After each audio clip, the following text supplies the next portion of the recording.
반갑습니다.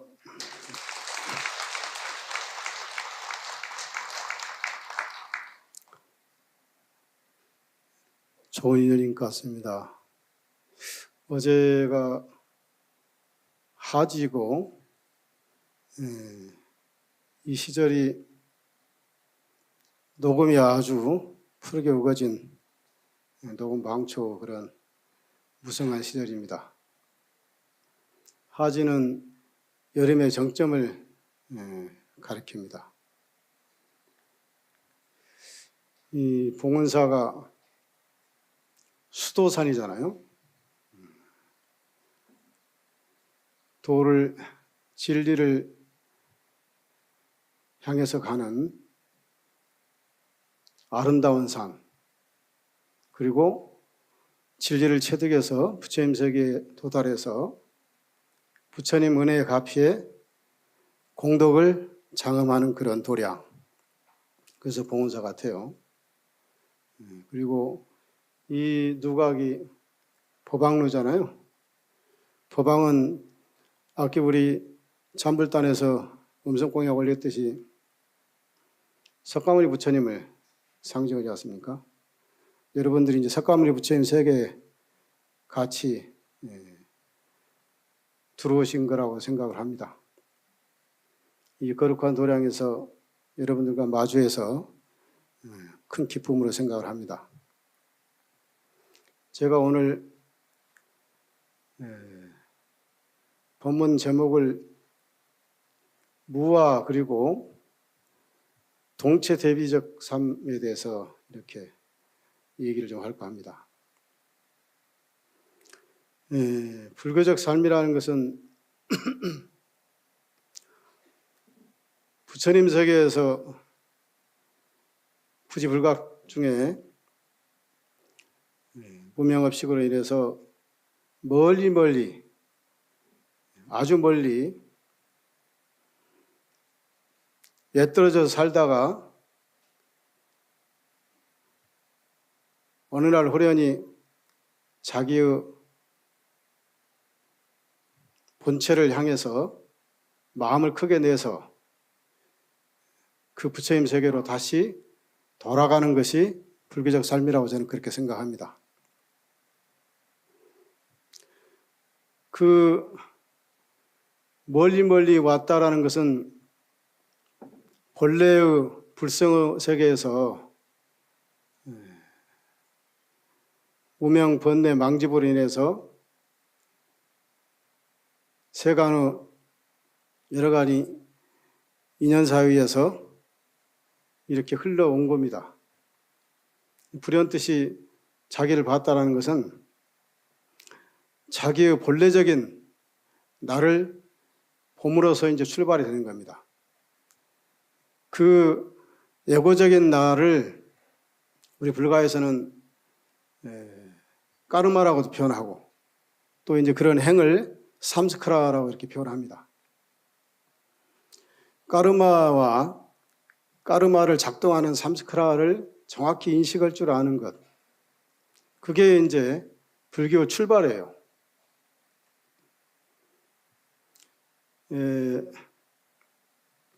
우리가 반야신경을 보면은 관자재 보살이 깊은 반야 바라밀다를 행할 때 오온이 다 공하고, 그러므로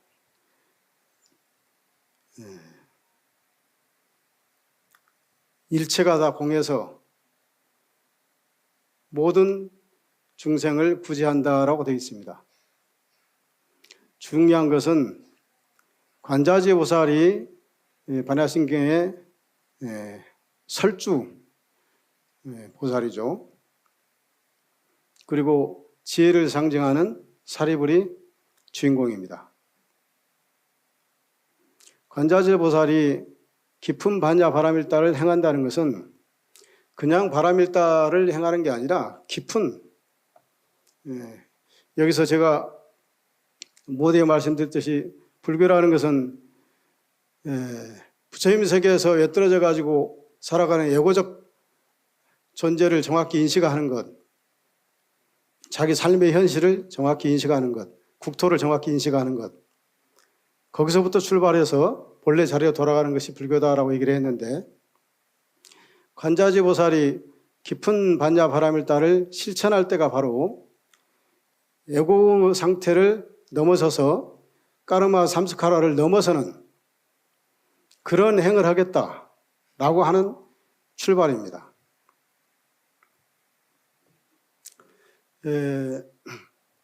그렇게 하기 위해서는 우리가 나 자신의 실체를 정확히 알아차려야 하지 않습니까?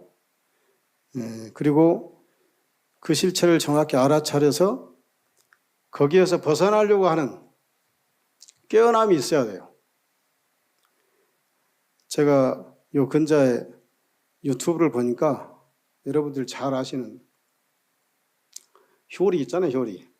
이효리. 모르시나?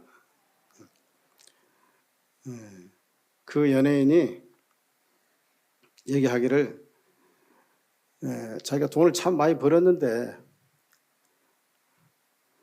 재화를 많이 획득을 해서 많이 쌓아뒀는데 어떤 사람이 그러더라는 거예요.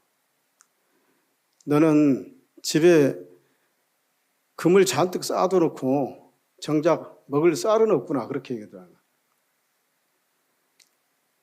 돈 버는 것을 향해서 꾸준히 갔지만은 우리가 돈을 버는 목적이 뭐예요? 돈을 잘 쓰기 위해서 돈을 벌지 않습니까? 그런데 돈을 쓸 줄은 모르는 거예요. 돈을 쓴다는 것은 밥 먹는 거잖아요. 나 자신뿐만 아니라 주변의 인연들과 공존공생을 하면서 평화롭게 지내는 것, 돈을 좀 멋있고 아름답게 쓰는 거예요. 우리 자신이 그렇게 떠 있어 사는 거예요, 사실은. 중국 송나라 시대 때 자치통감을 쓴 사마강 얘기가 있습니다.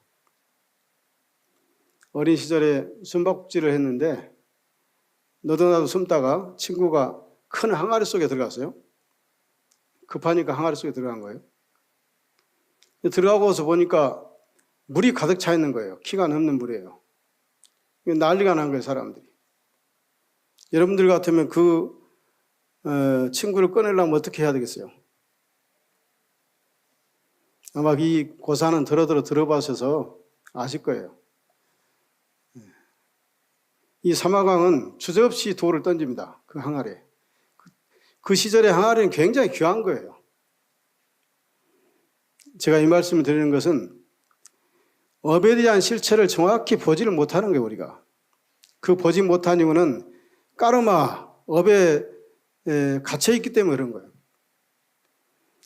많은 사람들은 항아리가 귀한 거다. 깨트릴 수 없는 것, 아주 집에서 내려온 가보다라고 생각하는 거예요. 사람이 보이지 않고 항아리가 보이는 거예요. 사람을 살리고자 할 때는 항아리는 부수적이지 않습니까? 항아리를 깨는 것. 그게 반야의 지혜예요.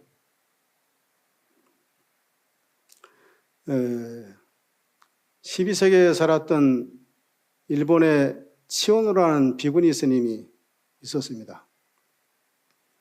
이 스님은 용모가 너무 수려해가지고 너무 예뻐서 출가를 하려고 하는데 반대를 합니다.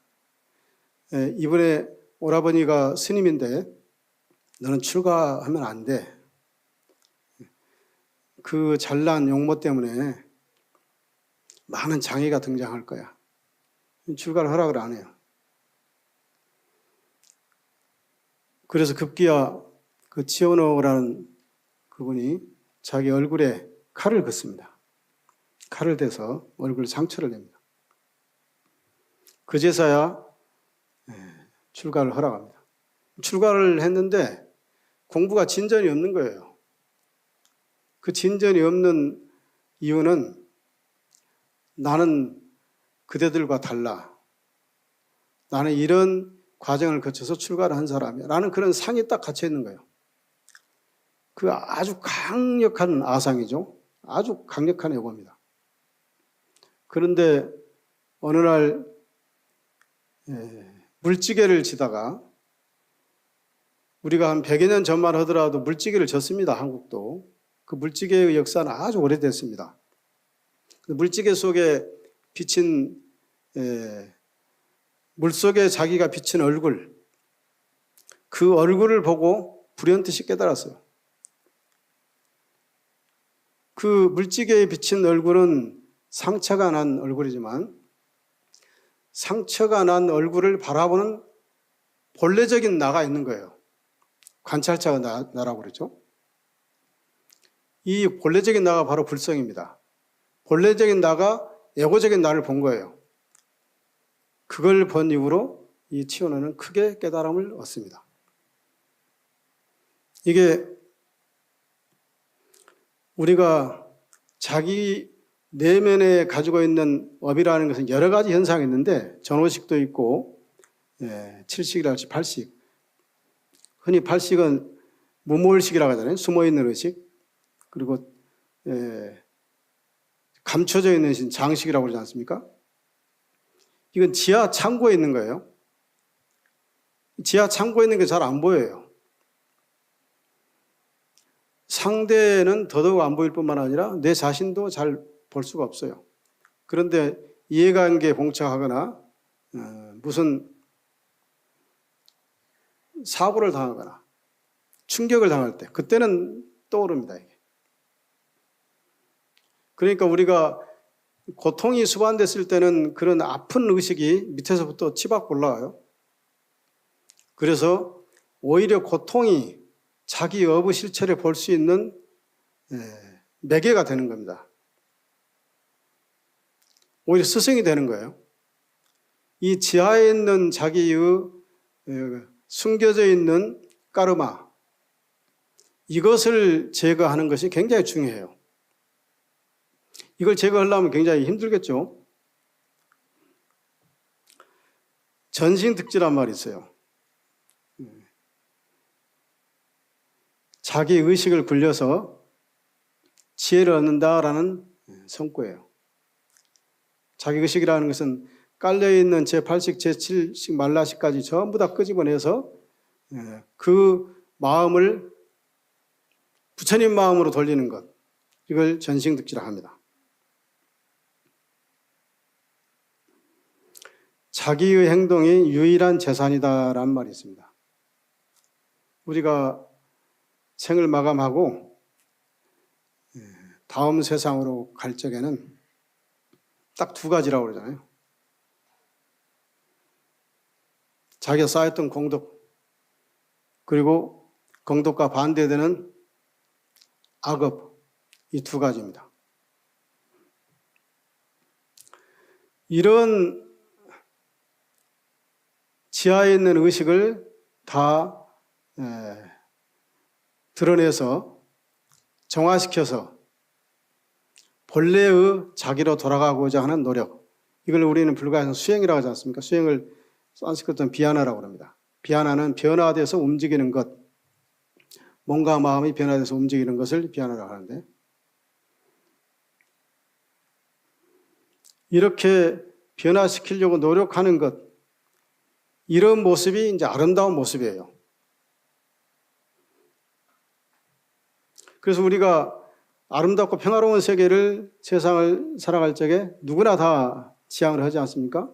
그리고 불자의 아름다운 삶의 모습이라는 것은 늘 깨어나 있는 상태에서 깨달음의 세계를 향해서 가려고 하는 것, 그게 불자의 삶이잖아요. 그러면 이 열반의 세계, 니르바나 세계로 가고자 하는 그런 마음의 출발은 단단히 작심을 해야 가능해요.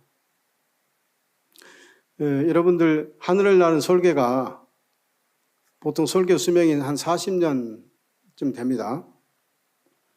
이쯤 되면은 산꼭대기에 올라가 가지고 부리하고 발톱, 손톱, 털을 싹 뽑아냅니다. 그 이유는 새로 제2 인생을 살기 위해서 그래요. 그 고통이 굉장히 심해요. 이걸 바꾸지 않으면은 두 번째 인생을 살 수가 없는 거예요. 그렇게 해서 견뎌내면은 설계는 70년 산다고 그래요.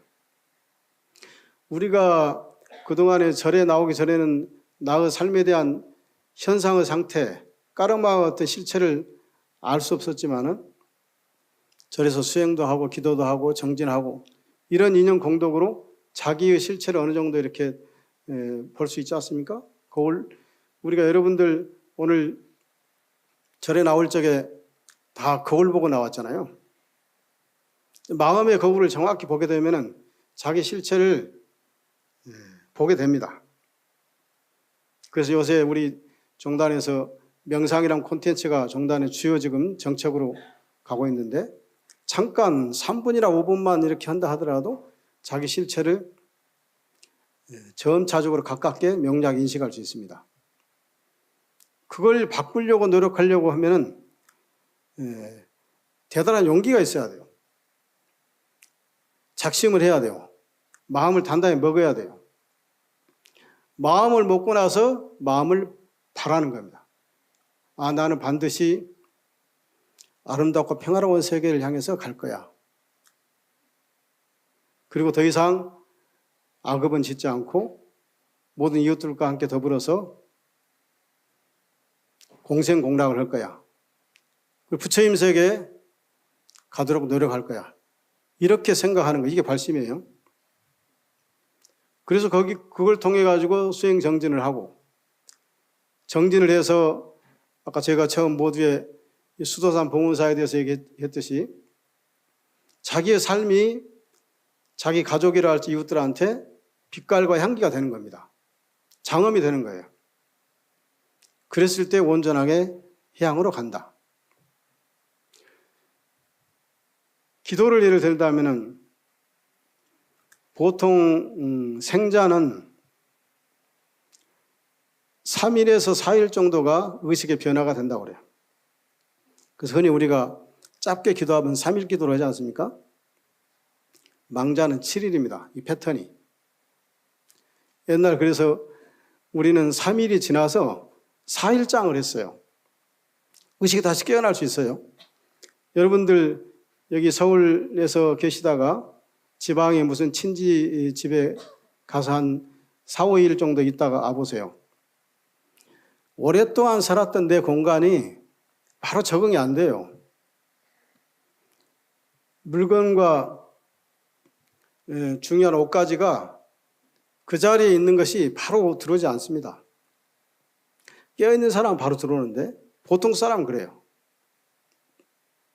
보통 낯선 데에 가서 적응을 하려면 만 3일이 지나야만이 적응을 해요. 공간에 대한 적응이. 흔히 우리가 망자를 위해서, 오늘 지장절인데 망자를 위해서 망자가 죽고 나서 7일 만에 제사를 지내잖아요. 그럼 다시 패턴에 의해 가지고 다른 데를 쭉 갔다가 다시 이 자리로 오는 겁니다. 7일 패턴이. 그래서 흔히 우리가 3일 기도를 하고 더 나아간 7일 기도를 하고 7일 기도를 한 10번쯤 하게 되면은 자기 일념 삼매로 기도 정진을 하게 되면은 한 70일 정도 되게 되면은 굳어진다고 그래요, 그게. 업의 실체를 정확히 알아서 변화될 수 있는 가능성을 딱 열어놓는 거예요. 100일이 되면은 자기 삶이 된대요, 그게. 그래서 100일 기도 굉장히 중요한 겁니다.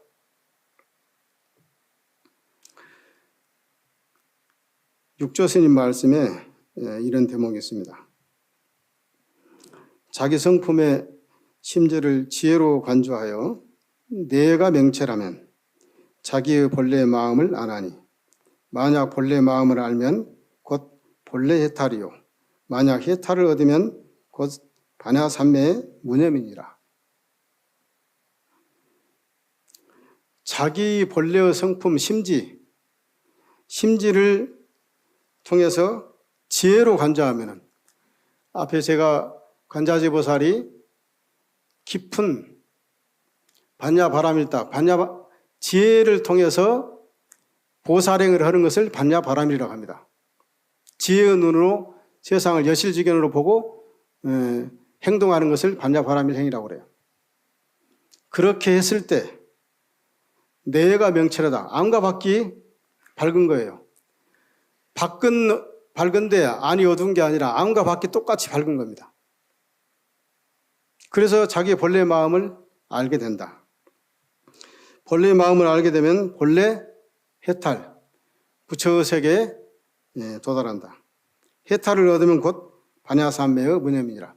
부처님 세계에서 머물게 된다. 마음을 바르게 쓰게 되면은 우리가 법회하기 전에 입정을 하지 않습니까? 입정이라는 건 정에 들어가는 거잖아요. 다시 죽비를 치면 출정을 해요. 정에서 나오는 겁니다. 육조 스님이 단경에서 말씀하셨듯이 내가 명철하게 되면은 입정 하나 출정 하나 똑같은 거예요. 입정의 세계에 들어갔다 다시 출정하는 것도 똑같이 되는 겁니다. 해탈의 세계에서 머무는 겁니다. 마음을 바르게 하게 되면은 고요해집니다. 또 고요하게 되면은 밝아져요. 밝아지게 되면은 공성을 이룹니다. 텅 비게 됩니다. 텅 빌 적에 무심에 들어갈 수 있어요. 그리고 무심에 들어가게 되면은 나와 대상이 별리된 존재가 아닙니다. 동일체의 존재가 됩니다. 나와 대상이 하나가 된다. 그때가 바로 자기가 세상의 주인이 된다. 그때 주인이 될 때 바로 그 삶이 반야바라밀다를 실천하는, 행하는 삶이 된다. 그게 바로 동체대비의 삶이다. 금강경 구경무화본에 보면은 통달부화 법자는 진시보살이라는 대목이 나옵니다. 우리가 수행에 있어서 가장 큰 요체는 무아를 정확히 체험하는 거예요. 나라는 실체. 여기는 여러 가지가 함축되어 있습니다. 그건 무상과 무아, 고, 연기, 공 이게 다 함축되어 있는데 무아를 자기가 정확히 체험하게 되면은 허덕거리지도 않고 욕심을 낼 이유도 없습니다. 지금 내가 처해 있는 상황과 조건, 나라는 어떤 이 현상, 이건 잠깐 내가 인연에 의해서 만들어진 존재일 뿐이에요. 인연의 조건이 사라지게 되면 현재의 상황도 변화되고 나라는 어떤 이 현존 부분도 바뀌게 되는 겁니다.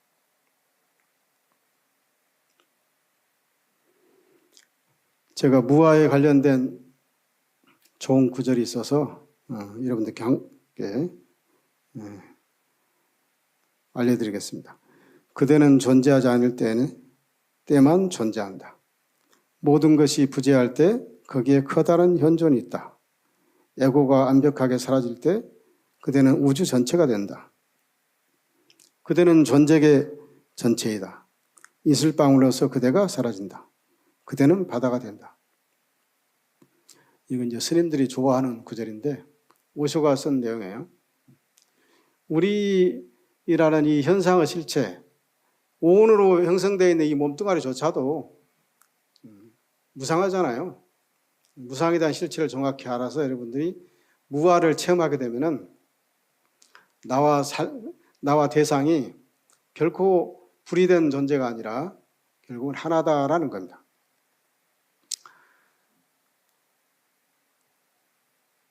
페르시아에 3대 시인이 있는데 3대 시인이 흔히 루미, 또 까비르, 랄라 이렇게 얘기를 합니다. 이 랄라라는 사람을 얘기를 좀 하겠습니다. 랄라는 부유한 집안에 태어났는데 태어나서 결혼을 좀 자기 의지와 상관없이 결혼을 했어요. 근데 결혼한 시댁이 전생일이었는지 엄청 구박을 합니다. 온갖 트집을 잡아가지고 시비를 걸고 못 살게 굴어요. 자기 남편은 거기에 대해서 방관하고 결국은 이 사람은 자기 시댁에서 완전히 버림을 받고 거리를 뛰쳐나가요. 혼자서 아무도 자기를 손잡아 줄 수 없는 그런 상태에서 뛰쳐나옵니다. 이분이 이제 이렇게 얘기를 해요. 우리가 부처님한테 하듯이 똑같이 하는 거예요. 저여요 날라 이렇게 얘기해요.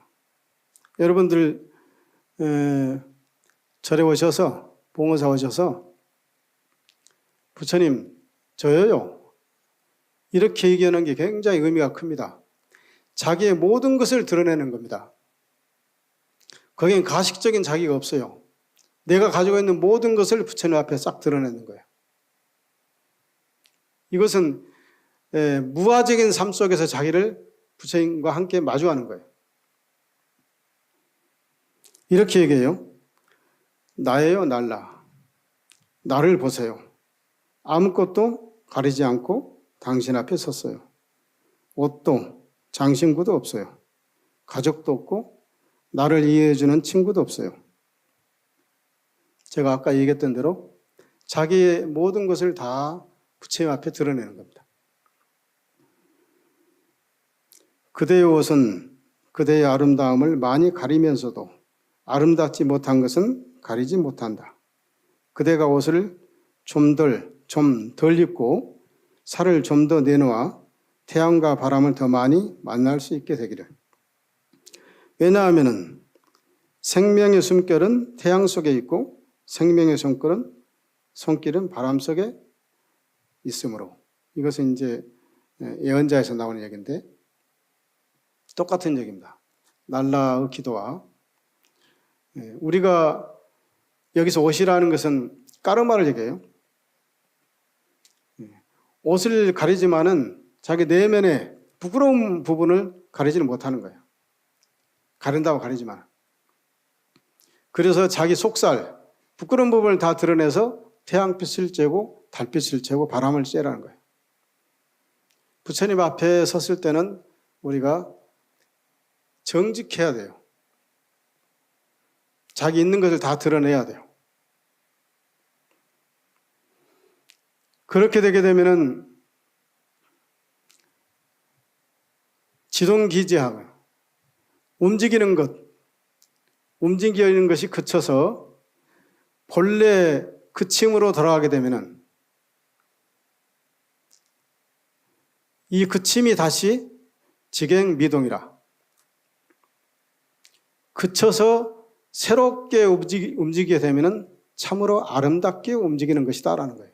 이건 신신명에 나온 대목입니다. 우리가 떠있는 예고적인 부분을 날라와 같이 부처님 앞에 자기 걸 다 드러내서 무화적으로 부처님 저요, 저 왔어요. 그렇게 얘기할 때 자기 것을 그동안의 여기서 모든 것이라는 것은 과거생에 지었던 선세의 모든 업입니다.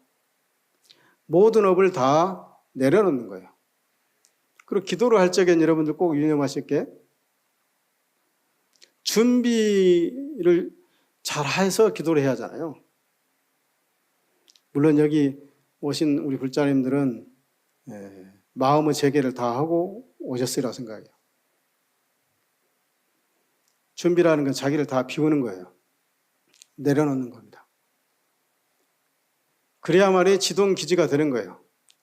떠있던 것은 과거생에 지었던 모든 업을 다 깔아앉히는 거예요. 깔아앉혀서 스톱시키는 겁니다. 스톱시키게 되면 본래의 자리로 돌아가는 거예요. 본래의 자리로 돌아갔을 때 해탈된 자기죠. 해탈된 그 자리에서 움직였을 때는 바로 반야바라밀타 행이 되는 겁니다. 그랬을 때는 나뿐만 아니라 나와 관계된 모든 대상의 존재들이 나를 봤을 때 너무 아름답게 보이는 거예요. 너무 근사하게 보이는 거예요. 이걸 우리는 다시 새로운 마음으로 깨어나서 깨달음에 머물러서 움직이는 것을 개개해탈이라고 합니다. 모든 존재가 해탈된 거예요. 매 순간 매 찰나에 해탈된 존재, 이걸 초심이라 하고 한처음이라고 합니다. 처음인데 끝도 각도 없이 큰 처음. 이것은 시작과 끝이 동일한 겁니다. 우리가 완전히 깨어있을 때 부처님은 바로 우리 안에 있습니다. 그때 우리는 부처님과 함께 있는 거예요. 우리가 지은 행위, 나의 증장된 삶을 위해서 하는 행위를 복이라 하고, 상대를 위해서 좋은 일을 했을 때를 복이라고 하지 않습니까? 그리고 복을 숨기거나 또 무한정으로 복을 이렇게 지속적으로 행동하는 걸 덕이라고 합니다. 수행과 기도의 가장 아름다운 꽃은 덕화라고 생각을 해요, 저는. 이 덕화를 불교식으로 표현하면 자비의 꽃입니다. 절에서 기도를 해서 더러 이제 그 자녀를 100일 기도해가 자녀를 낳기도 하고 그러죠. 제가 이제 경험칙인데 기도를 열심히 했던 분이 어느 날 이제 저한테 상담이 왔어요.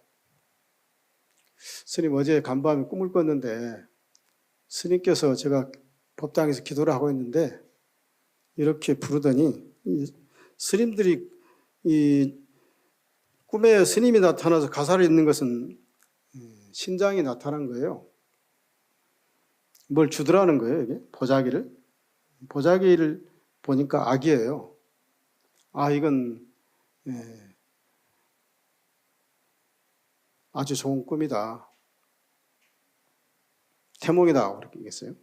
근데 그 보살님의 남편이 이제 대학에서 강의하시는 분인데 왔어요. 아니 박 교수 좋은 소식이 있을 건데 어떻게 돼요? 그래 물었더니 몰라요. 이분은. 그래서 한 몇 달 있다가 스님 어떻게 그걸 예지로 보셨습니까? 그래요. 아니 보살이 나한테 물어서 이렇게 제가 보니까 태몽이더라. 아이를 낳았어요.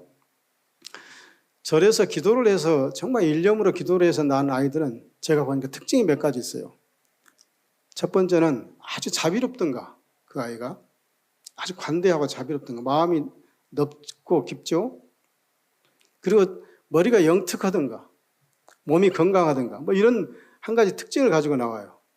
근데 그 아이가 자라서 초등학교 4학년, 5학년 때쯤 됐는데 제 기억으로 선생님이 시를 지으는 시제를 줬어요. 시제가 지우개예요. 지우개라는 시제를 가지고 시를 좀 지어봐라 이렇게 얘기한 거예요. 그러니까 이 초등학생 아이가 이렇게 지었어요. 세상이 다 아름다운데 무엇을 지우나. 이것은 정말 하이쿠 같아요. 그 어린 꼬마의 눈으로 봤을 때 관자지보살이 본 거하고 똑같아. 세상이 다 아름다운데 뭘 지우나요? 재밌는 얘기 있는데 여러분들 코미디언 김용건 씨 알잖아요. 김용건 씨가 살아생전에 자기는 미식가들을 이해를 못하겠대요. 아, 왜 그래요? 그러니까 모든 게 다 맛있는데 이분은 이제 식욕이 아주 좋은 분이니까 이 마음이 열리게 되면은 이 어린아이가 초등학교 4학년짜리 어린아이가 세상을 보는 눈이 그런 거예요. 이게 이제 자비심이 있기 때문에 그런 겁니다. 중국의 남전 보은전사 얘기를 좀 드리겠습니다. 남전 보은전사가 행각을 하는데 푸주관을 지나갔어요. 우연찮게 목도를 했는데 누가 고기를 사러 온 사람이 주인장한테 주인장 그 깨끗한 부위로 좀 한 2억은 떠주시오 그랬어요. 주인장이 고기를 쓸고 있다 칼을 탁 넣고 당신한테 안 판다고. 아, 왜 그러냐고. 고기가 깨끗한 부위가 따로 있습니까? 모두가 깨끗한데 여기에 선사는 크게 깨달음을 얻었어요. 이 사람한테는 모든 고기가 깨끗한 거예요. 우리가 세상을 보는 눈도 그렇습니다. 마음을 열고 보게 되면, 마음을 활짝 열고 보게 되면 나와 대상이 별리된 존재가 아니라 동일체잖아요. 그러면 또 다른 나인 거예요, 그게. 부처님은 어떤 존재입니까? 또 다른 나예요. 또 다른 나인 본래인 나한테 돌아가는 게 바로 예불이에요. 그래서 티베트 사람들은 이 불교의 가장 아름다운 장면이 바냐바라밀다 행을 실천할 때 바로 자비의 꽃이 피잖아요. 자비를 실현하는 것은 상대가 고통 있는 것을 고통 그대로 받아들여서 내 안에서 정화를 시켜서 내가 대신 받는 거예요. 오히려 이 정화시킨 마음으로 다시 상대한테 돌려주는 것. 이게 자비예요. 내 것을 내어주는 것. 나는 내어준 것만큼 공적합니다. 내가 가지고 있는 일정한 재화, 내가 가지고 있는 어떤 물건, 이게 내 수중에서 밖으로 가게 되면 비워지잖아요. 비워진 것만큼 그 사람은 충만해요, 사실은. 자기께 줄어드는 게 아니라 훨씬 더 그 공간, 여비의 공간이 훨씬 충만한 겁니다. 그리고 상대의 고통이 내 안에 들어왔을 때 먹구름 같은 그런 고뇌와 슬픔이 들어왔을 때 내가 그 먹구름을 내 안에 있는 오랜 동안 과거생부터 지어왔던 성금 공덕으로 인해서 다 정화시키는 거예요. 정화시키고 나서 다시 상대방한테 돌려주는 겁니다. 우리가 법회를 하기 전에는 법문을 들을 준비가 돼 있어야 하잖아요. 법문을 들을 준비가 돼 있다는 건 자기 스스로가 마음가짐을 법문을 들을 준비를 하고 있어야 돼요. 스님들이 천도제를 한다. 이럴 때는 스님들뿐만 아니라 여러분들 자신이 천도가 돼야 돼요. 그래야만이 망자가 천도가 되는 겁니다. 저 티베트 스님들이 관정법회를 할 때 그냥 관정법회를 하는 거 아니에요. 자기가 먼저 관정을 합니다.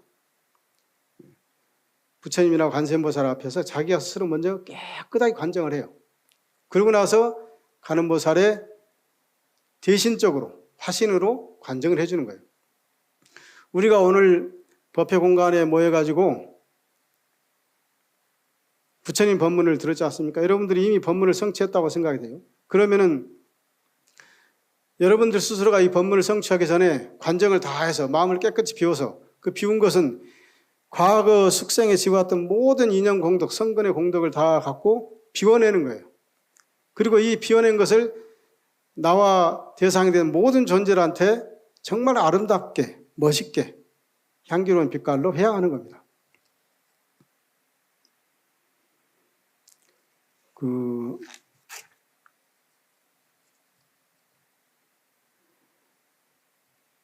일본 유명한 스즈키 술류라는 스님이 하신 얘기인데, 이 술류는 아이폰을 창시해서 스티브 잡스의 스승입니다. 술류 스님 말씀 중에 이런 게 있어요. 수행자, 구도자는 죽는 순간까지 절할 준비가 돼 있어야 된다라고 얘기를 해요. 그 뭐냐면은 매 순간, 매 찰나에 어떤 대상이 오더라도 맞이할 준비를 해 있어야 된다. 마음을 열고 있어야 된다. 깨달은 자 붓다는 항상 마음이 열려있는 존재를 우리는 깨달은 자 붓다, 부처님이라고 합니다. 이게 수행을 통해서 우리가 한 해가 가고 두 해 가고 세 해 가고 이렇게 갔을 때 마음이 아직도 닫혀있다라고 한다면 내가 수행이 부족한 거예요.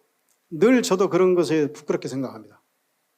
어떤 상태에서 조금 불편하거나 기분 나빴을 때 담담히 지켜봐주고 들어봐주는 것. 나이가 들어서 젊은이들하고 대화를 하거나 상대할 적에는 꼴을 봐주는 게 중요합니다. 꼴을 봐주는 게.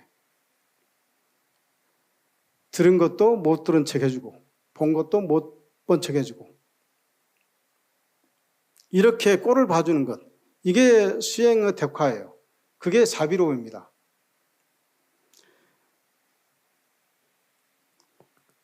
이 술류 스님한테 사사를 받았던 미국의 리처드 베이커라는 이 수행자가 자기 스승한테 바치는 헌시가 있어요.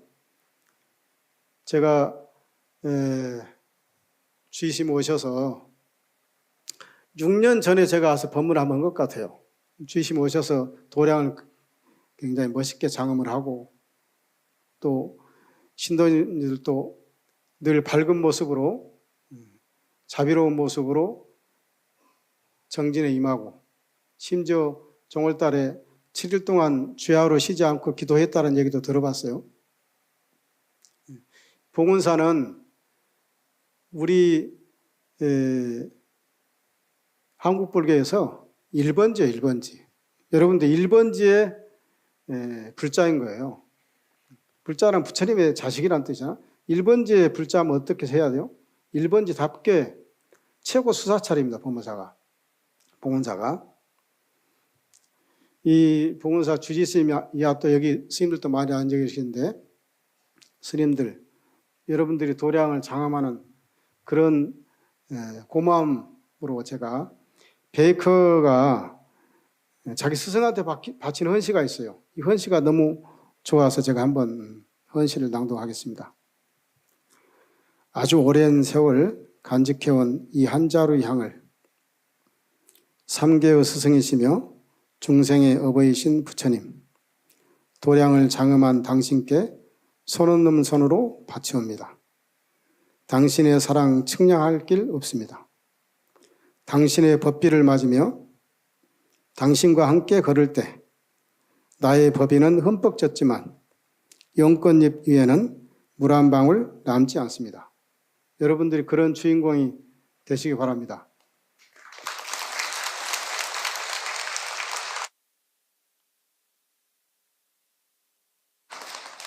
우리가 부처님 법을 향해서 깨달음을 향해서 열반의 세계를 향해서 한 발 한 발 가잖아요. 부처님께서 내린 법비를 맞으면서 이 우리의 입고 있는 법위가 젖지만은 마치 연꽃은 이슬방울이 맺히지 않지 않습니까? 전혀 젖지가 않는 거예요. 경쾌하고 충만하고 축복된 삶인 겁니다. 이 봉은사가 더욱더 세상을 위해서 아름답게 장엄되고 여러분들이 하는 행동이 자비의 꽃으로 화연돼서 우리가 살고 있는 이 세상 속으로 여러분들 자비의 꽃이 스며들어 가지고 더 만발하기를 바라면서 법문을 마치겠습니다. 고맙습니다.